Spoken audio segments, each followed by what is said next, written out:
नमस्कार मैत्रिणींनो, स्वागत आहे तुमचं अनिताज मराठी रेसिपीमध्ये।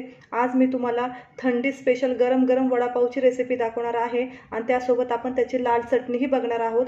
चला तर मग आपण साहित्य बघून घेऊयात। इथे मी 300 ग्राम बेसन घेतलं आहे। हे माझ्या घरच्या डाळीचं बेसन आहे, तुम्ही मार्केटमधलंही घेऊ शकता। त्याच्यानंतर इथे मी अर्धा किलो बटाटे शिजवून ते बारीक असे करून घेतलेले आहेत। त्याच्यानंतर मी इथे कोथिंबीर घेतलेली एक मूठभर। इथे मी 10-15 कढीपत्त्याची पानं घेतली आहेत। इथे 8 ते 9 मिरच्या घेतलेल्या आहेत। इथे 1 इंच अद्रक मी बारीक कट करून घेतलेला आहे। इथे मी 10-12 लसणाच्या पाकळ्या घेतलेल्या आहेत। इथे मी अर्धा चमचा जिरे घेतलेले आहे। तर आता आपण चटणीचं साहित्य बघून घेऊयात। इथे मी लसणाच्या पाकळ्या घेतलेल्या आहेत, पण त्याची सालं मी काढून नाही घेतलेली, आपल्याला तसंच ते चटणीमध्ये टाकायचं आहे। इथे मी सुकं खोबरं 1-2 स्पून होईल इतकं घेतलेलं आहे आणि 1 स्पून मिरची पावडर घेतलेली आहे। आता आपण इथं गॅस ऑन करूया। मी गॅस मीडियम करून इथं कढई गरम करायला ठेवते।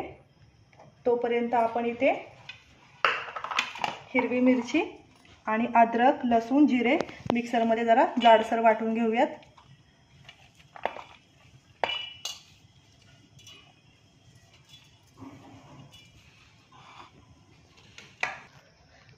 आता आपलं वाटणही झालेलं आहे, आपली कढई गरम झालेली आहे। मी थोडंसं 2 ते 3 टेबलस्पून तेल टाकते आणि त्याच्यामध्ये मी आता मोहरी टाकणार आहे। मी तर छोटा जिरी मोहरीचा 1 चमचा मोहरी टाकणार आहे।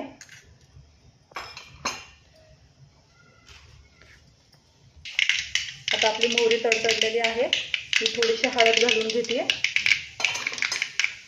आता मी त्याच्यामध्ये हा कढीपत्ता टाकते।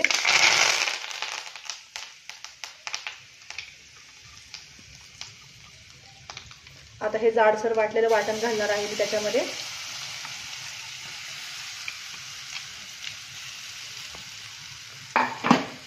आता ही फोडणी आपल्याला छान परतून घ्यायची 1-2 मिनिट।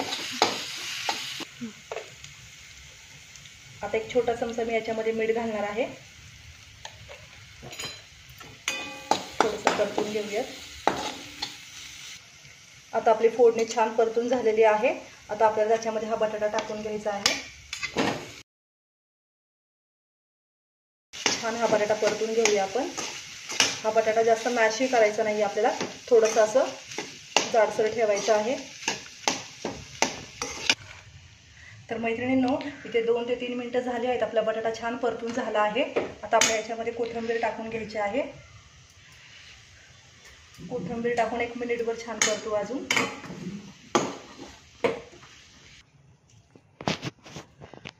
तर इथे कोथिंबीर टाकून छान आपला बटाटा परतून झाला आहे।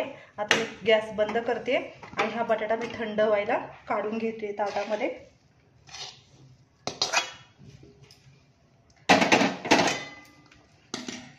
आता हा आपल्या वड्यांचा मसाला थंड होते तोपर्यंत आपण छान बेसन भिजवून घेऊया। तर आता आपण बेसन भिजवून घेऊया। इथं हे मी 1 बाउल बेसन घेतलेलं आहे, म्हणजे 300 ग्रॅम आहे हे। आपण हे छान भिजवून घेऊया। आता चवीपुरतं मीठ घालते। आपण बटाट्यालाही मीठ घातलं होतं, त्याच्यामुळे तुमच्या अंदाजानुसार तुम्ही मीठ टाका। आता आपल्याला हे थोडं थोडं पाणी टाकून आपल्याला हे पीठ छान भिजवून घ्यायचं आहे।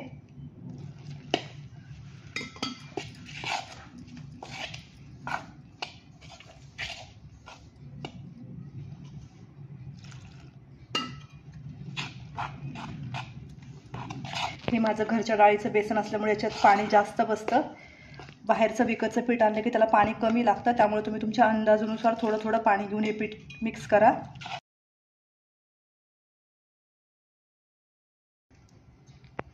तर बघू शकता मैत्रिणींनो, असं आपल्याला बेसनचं बॅटर पाहिजे, जास्त पातळही नाही आणि जास्त घट्टही नाही आहे। आता आपण हे 5 मिनिटासाठी भिजत ठेवणार आहोत। मैत्रिणींनो, इथं आपला हा बटाट्याचा मसाला आहे ना वड्यांचा, हा थंड झाला आहे। आता आपण याचे वडे थापून घेऊया। इथं मीडियम गॅसवरती मी तेल गरम करायला ठेवलं आहे। चला तर मग आपण वडे करून घेऊया।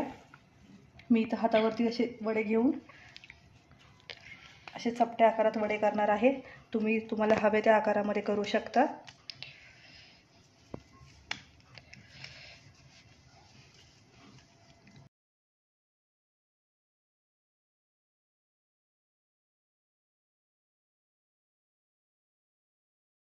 तर मैत्रिणींनो, इथं आपलं पीठ पण वड्यांचं भिजलं आहे. आता या स्टेजला आपल्या याच्यामध्ये थोडंसं सोडा घालायचा आहे आणि आपल्याला हे पीठ छान फेटून घ्यायचं आहे. तर मैत्रिणींनो, हे वडे मी अशा चमच्याने मोठ्या तळणार आहे.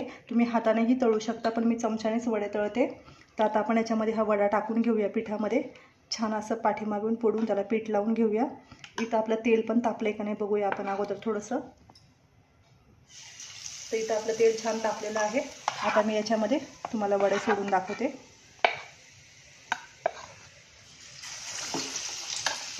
इथे मी दुसरा वडाही टाकून घेते.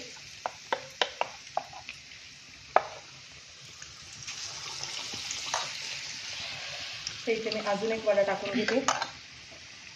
आता हे सगळे वडे आपल्याला मोठ्या गॅसवरती तळून घ्यायचे आहेत, म्हणजे आपले वडे जास्त तेल पीत नाहीत. तर बघू शकता मैत्रिणींनो, इथे आपले वडे आता मी थोडेसे हलवून 1 मिनिटभर वड्यांना अजिबात हलवायचं नाही आहे. आता 1 मिनिट झालं आहे. आता इथे वडे मी आपले पलटी करून घेतलेले आहेत. तुम्ही बघू शकता मैत्रिणींनो, किती छान आपले इथे वडे तळले जात आहेत. मोठ्याच गॅसवरती आपल्याला हे वडे तळायचे आहेत. तर मैत्रिणींनो, हा वड्यांचा चुरा पहिला आपल्याला काढून घ्यायचा आहे. हे आपण चटणीसाठी वापरणार आहोत, त्यामुळे मी एका साईडला काढून घेते.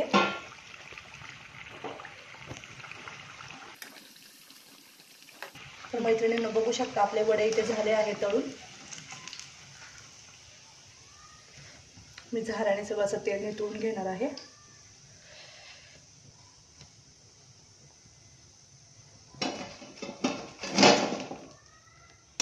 तर आता आपण चटणीसाठी याच्यामध्ये पातळ असा चुरा बनवून घेणार आहे तेलामध्ये टाकून.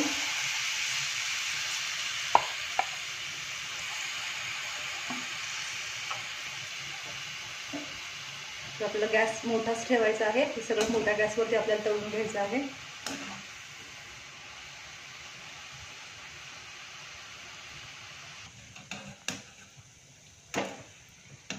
तर हाही चुरा आपण काढून घेणार आहोत. छान भाजला आहे आता हा चुरा.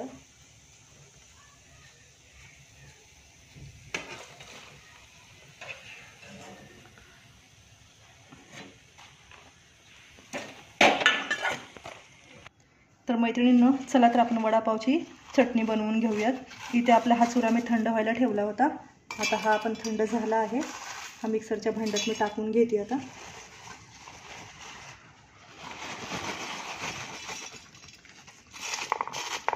तर ह्याच्यामध्ये मी थोडंसं खोबरं घेतलं होतं, तेही टाकणार आहे. आणि ह्या लसणाच्या पाकळ्या, ही मिरची पावडर आणि थोडंसं मीठ टाकणार आहे. तर आता आपण हे सगळं चटणी वाटून घेणार आहोत. आपल्याला जास्त मिक्सर असं फिरवायचं नाही आहे. थोडं थोडं आपल्याला हे फिरवून घ्यायचं आहे. हे चटणी आपल्याला जाडसरच ठेवायची. तर आता मी मिक्सरमध्ये फिरवून घेते. तर मैत्रिणींनो, आता आपली चटणी इथे वाटून झालेली आहे. तर बघू शकता तुम्ही किती छान आपली ही चटणी झालेली आहे. तुम्हाला काढून दाखवते बाउलमध्ये.